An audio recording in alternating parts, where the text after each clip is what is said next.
So go back to Lumpur Ginri again. And of course in those days the monks were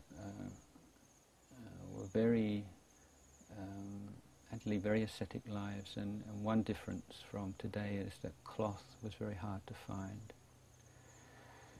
And he had great difficulties in just keeping himself clothed in that time, because he wasn't living in one particular monastery and without regular supporters and people who would offer him cloth. And it was a big worry for him as well. There was he was sweeping once, and his sabong, that's like the skirt-like robe that we wear here, was so paper thin that he was tired. He just bent down, and it got a big split in it. So what can you do? And there was no cloth in the monastery, and so he found some foot wiping rag that he had to sew onto the inside of the robe. And another time he got a robe which was all ragged around the edges. Somebody gave him old robe, so he found some cloth and sewed it all around the edge of the robe. But then it looked like a hem, almost like a laywoman's skirt, where they had the two different colours. And of course, when you go on arms round, everybody would point and think it looked funny, so he got very self-conscious about that. And so this is a side of monk's life that people don't, we have very few possessions, but they can be a real worry and difficulty, and young monks can get quite obsessed with things like their bowl and their robes, and this is something Ajahn Chah went through, and he'd tell us all about as well. So he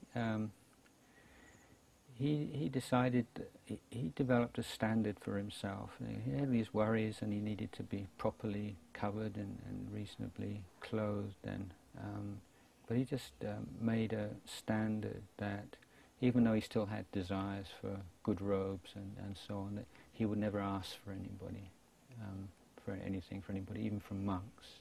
Because monks are not allowed to ask for things from lay people unless they've made a specific invitation to them, or else that they're blood relatives. So you can ask from your mum and dad, or from brother and sister, if you really need something.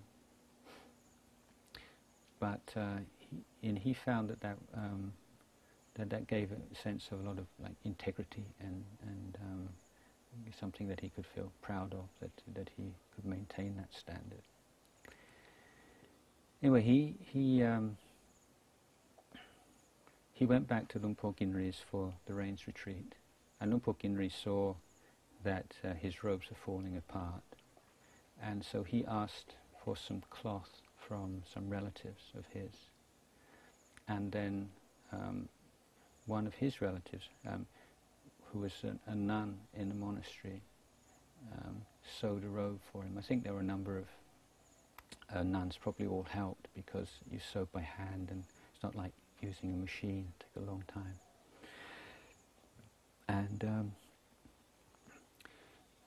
And he said that that robe, the cloth was very thick, and when you dye the cloth with the jackfruit dye, I mean, you remember sometimes you've seen my robes when they're newly dyed, very stiff. But this robe is so thick and stiff already, but with the colour in it as well. He said it was just like an earthenware pot.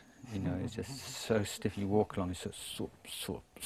But he said he was just so happy to have this robe that he didn't mind. And he said even when you put the sangati, the 2-layer robe on top, so you wear this one, the jiwan, and the sangati together on arms round, then it was even thicker. He said he wore that for 4 years.